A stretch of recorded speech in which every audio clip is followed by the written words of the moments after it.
ইরানের উপকূলের কাছে বিশাল নৌবহর মোতায়েন করে ভয়াবহ হামলার প্রস্তুতি নিচ্ছে যুক্তরাষ্ট্র। এ পরিস্থিতিতে যুদ্ধের সম্ভাব্য সব ধরনের আগাম প্রস্তুতি নিয়ে রাখছে ইরান। যুক্তরাষ্ট্রের মতো পরাশক্তির আধুনিক অস্ত্র-শস্ত্রে সজ্জিত নৌবহর রুখে দিতে নিজেদের অন্যতম মিত্র চীনের দ্বারস্থ হয়েছে তারা। যুক্তরাষ্ট্র হামলার খুব কাছাকাছি পর্যায়ে চলে আসার আশঙ্কায় চীনের কাছ থেকে অত্যাধুনিক জাহাজ বিধ্বংসী ক্রুজ মিসাইল কেনার খুব কাছাকাছি পৌঁছেছে তেহরান। চুক্তির মাধ্যমে খুব দ্রুত চীনের কাছ থেকে মিসাইলের চালান পাওয়ার চেষ্টা চালাচ্ছে খামেনির সরকার। মিসাইল কেনার আলোচনার সাথে জড়িত ৬ ব্যক্তির বরাত দিয়ে এই তথ্য জানিয়েছে পশ্চিমা গণমাধ্যমগুলো। খবর অনুযায়ী চীনের তৈরি CM-302 মিসাইল কেনার চুক্তিটি প্রায় চূড়ান্ত পর্যায়ে নিয়ে গেছে ইরান। এই সুপারসনিক মিসাইলটির পাল্লা প্রায় ২৯০ কিলোমিটার। এর বিশেষত্ব হল এটি সমুদ্রপৃষ্ঠের খুব নিচ দিয়ে অত্যন্ত দ্রুত গতিতে উড়ে গিয়ে জাহাজের প্রতিরক্ষা ব্যবস্থাকে ফাঁকি দিতে সক্ষম। অস্ত্র বিশেষজ্ঞদের মতে এই মিসাইল মোতায়েন করা হলে ইরানের আক্রমণাত্মক ক্ষমতা বহুগুণ বেড়ে যাবে।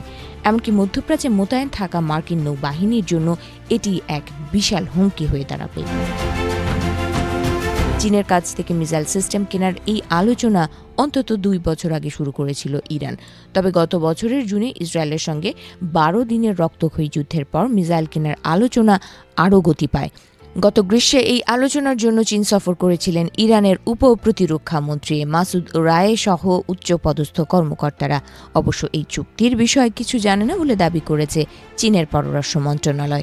তবে বিশ্লেষকেরা বলছেন চীন চায় না ইরানে কোনো পশ্চিমাপন্থী সরকার ক্ষমতায় আসুক, কারণ সেটি চীনের স্বার্থের পরিপন্থী হবে। তাই ইরানকে সামরিকভাবে শক্তিশালী রাখতে গোপনে মিসাইল সরবরাহ করে সমর্থন যোগাচ্ছে বেইজিং।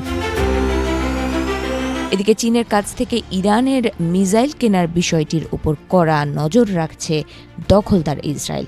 তাদের সাবেক গোয়েন্দা কর্মকর্তা ড্যানি সেট্রিনোভিচ বলেন, ইরান যদি এই সুপারসনিক ক্ষমতা পেয়ে যায় তবে তা হবে গেম চেঞ্জার। কারণ চীনের এই মিসাইলগুলো প্রতিহত করা অত্যন্ত কঠিন বলে উদ্বেগ জানান তিনি। তবে চীনের কাছ থেকে ইরানের এই মিসাইল কেনার খবরে কোনো মন্তব্য করেনি যুক্তরাষ্ট্র। তবে যে কোনো পরিস্থিতির জন্য মার্কিন বাহিনী পুরোপুরি প্রস্তুত রয়েছে বলে ইরানকে হুমকি দিয়েছে ওয়াশিংটন। অন্যদিকে পরমাণু ইস্যুতে ইরানকে সমঝোতায় আসতে 10 দিনের সময় বেঁধে দিয়েছিলেন মার্কিন প্রেসিডেন্ট ডোনাল্ড ট্রাম্প। এই সময়ের মধ্যে ইরান সমঝোতায় রাজি না হলে হামলা শুরুর নির্দেশ দিতে পারেন তিনি। যুক্তরাষ্ট্রের সঙ্গে ইরানের সংঘাতপূর্ণ পরিস্থিতিতে চীনের মিসাইল বিক্রির পদক্ষেপ দুই পক্ষের দ্বন্দ্বকে আরও জটিল করে তুলবে বলে মনে করছেন বিশেষজ্ঞরা।